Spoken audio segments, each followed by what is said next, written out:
Baik, pada kesempatan kali ini kita akan bahas materi tentang gelombang ya. Gelombang itu adalah getaran yang merambat. Oke, getaran yang merambat. Nah, bentuk gelombang itu ada dua macam. Yang pertama itu transversal. Oke. Kemudian yang kedua itu longitudinal. Nah, apa bedanya? Kalau transversal bentuknya seperti ini. Oke. Nah, dia getarannya seperti ini, atas ya, atas bawah gitu kan. Nah, sementara geraknya ke sana gitu. Nah, ya, arah geraknya ke arah sumbu X, sedangkan arah getarnya ke sumbu Y. Arah getarnya ke sumbu Y. Nah, gitu. Jadi tegak lurus ya. Sementara ini arah geraknya. Kalau longitudinal itu seperti ini. Oke. Geraknya ke sana ya, arah geraknya ke sana dan arah getarnya juga ke sana. Arah getarnya juga ke sana. Oke, arah gerak dan arah getarnya apa ya? Sama ya. Ya, searah maksudnya ya. Nah, kalau transversal semakin besar.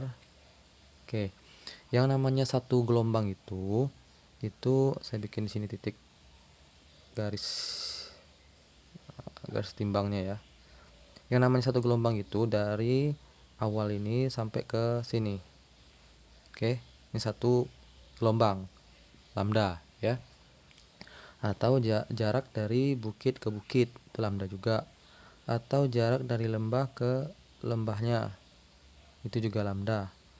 Atau dari sini ke sini lambda, dari sini ke sini lambda. Nah, ya, seperti itu transversal. Kalau longitudinal ini rapat, ini renggang, ini rapat. Oke ya. Nah, kalau di longitudinal yang namanya satu gelombang itu adalah dari awal pangkal dari rapat ini ke akhir dari renggang. Ini lambda ya. Atau dari sini ke sini itu lambda. Oke. Atau dari tengah renggang ini ke tengah renggang yang lain itu lambda. Oke. Nah, jadi kalian sudah tahu katanya panjang gelombang itu adalah ya panjang satu gelombang ya. Pada video sebelumnya saya juga sudah bahas tentang apa perbedaan amplitudo, simpangan, frekuensi dan periode. Maka kali ini saya akan melanjutkan saja. Baik. Nah, sekarang saya masuk rumusnya. Rumus dari gelombang itu sama seperti getaran, cuman ada sedikit berbeda penambahan ya. Kalau pada getaran ada T periode ya. Waktu dibagi jumlah getaran, frekuensi sama dengan jumlah getaran dibagi waktu. Wah, ini yang getaran ya. Sementara kalau gelombang kita gunakan rumus yang ini juga ya. Maka tinggal diganti saja periode sama dengan waktu untuk menghasilkan waktu untuk menghasilkan sebuah gelombang dibagi jumlah gelombangnya. Jadi dari gelombang menjadi dari getaran menjadi gelombang ya. Dan ada satu lagi rumus yang ditambah, yaitu lambda sama dengan V dikali T. Nah, oke. Karena dia bergerak dengan kecepatan tertentu ya, maka ada rumus lambda sama dengan V dikali T. Atau lambda karena T itu kan 1 dibagi F ya, sama juga kita gantikan ke sini. Nah, maka rumus yang ini bisa menjadi V per F. Nah, ini rumus-rumus pada pelajaran gelombang ya. Misalnya sebuah contoh ya, sebuah sumber bunyi ya, sebuah sumber bunyi atau ya sebuah sumber gelombang ya, gelombang nilai frekuensinya 175 Hz misalnya. Kemudian jika panjang gelombangnya itu adalah 3 meter, maka berapa kecepatan dari gelombang tersebut? Nah, maka kita lihat rumus bukan rumus yang diketahui di soal adalah F dan lambda kemudian V. Maka kita lihat nih, F, V, lambda dan V. Maka ini dia ya. Maka kita bisa menggunakan rumus yang ini. Oh ya, kita rumus segitiganya bisa kalian bikin sini. V-nya di atas, lambda-nya di sini, F di sini ya. Kalau yang ini lambdanya di atas, V-nya di kiri, T-nya di kanan ya. Maka kalau gini V sama dengan lambda dikali F ya. Lambdanya sama dengan 3, frekuensinya sama dengan 175.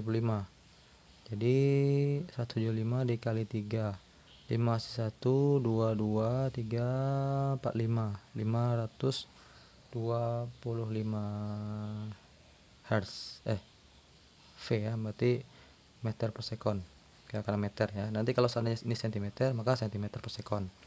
Seperti itu contoh soalnya ya. Sekarang kita tes lagi contoh soal yang lain. Misalnya diketahui ini jarak antara rapatan dan renggangan. Jarak antara rapatan dan regangan satu gelombang itu dia mempunyai periode. Nah, diketahui periodenya sama dengan 1/50 detik misalnya ya. Ini contoh. Oke. Nah, dan ini waktu periodenya 1/50 detik dan jarak antara rapat dan renggang. Ini rapat, ini renggang. Oke. Ini nilainya adalah 1,6 meter. Oke. Nah, sekarang pertanyaannya berapakah nilai V? Oke. Baik, ini kita anggap sudah satu gelombang ya, karena dari pangkal ke ujungnya satu gelombang nih. Maka langsung saja V sama dengan yang ini lambda ya. Lambda dengan T. Kalau tadi kan lambda dengan F. Nah, kita gunakan rumus yang ini. Maka V sama dengan, ini rumus segitiganya, V lambda bagi T. Lambda dibagi T. Lambdanya 1,6, T-nya 1/50. Oke.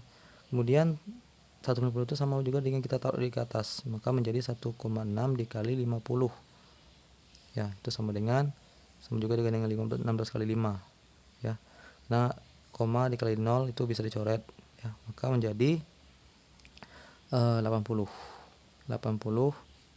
meter per sekon ya. Baik, ini dulu, nanti kita akan lanjut tentang gelombang yang berjalan.